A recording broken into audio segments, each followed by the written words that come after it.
Welcome to the Misfit Guild. Today we're looking at one of my favourites back in 1st edition, Thundrik's Profiteers. But do they earn their ether gold in the 2nd edition?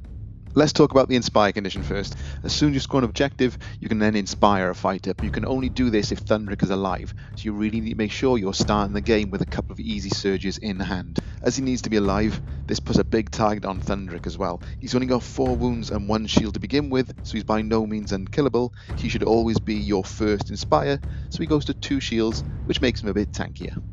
So, what are they good at? Well, they're not the fastest. Everyone begins at movement 2, but they do inspire to 3, except Kazgan, who starts on movement 4.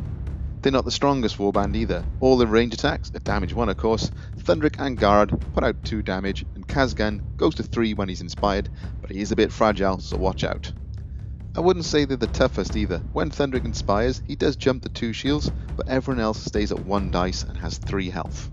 Their strength lies in board control. The biggest factor here is that everyone has got a range attack, and if you can inspire them, you get some super accurate shots, with Enric, Lund, who is also range 4, and Thundrik, thanks to having cleave. These are great for chipping away health at range while you're on a token, but also for knocking the enemy off their tokens at the same time, and hopefully disrupting their plans.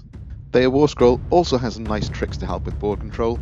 First off, the Duardin can't be pushed by any abilities whatsoever as long as they're on a treasure token with no enemy adjacent to them.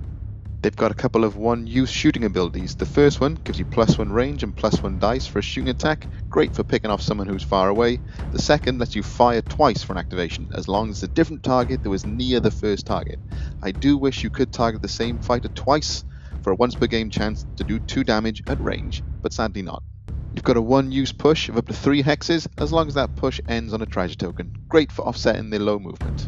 The last skill is just for Thundrik. After he activates, for the next activation, all hexes around him are treated as lethal hexes. Again, it's good board control, but also a deterrent for anyone thinking about charging him. I found that these guys work best when played defensively. Emberstone Sentinels and Hunting Grounds is a really good combo for them, as they can score while hopefully keeping the enemy at arm's length. Where they really struggle is against pure aggro. Board control doesn't matter much if the enemy just wants to rush you down and kill you, so this can be a tough matchup. We have got a video on the channel of Thundrik taking on such a challenge against Skitshank's Clawpack. There's a link below if you want to check that out. These guys will take repeated games to get the hang of, and you'll really need to play carefully to get a win, but it's also super satisfying if you can make them work. I don't think they're quite a C, so I'll give them a B. No, B-. Thanks for watching, and thanks to everyone that has joined our guild over the last few months. We really do appreciate each and every one of you.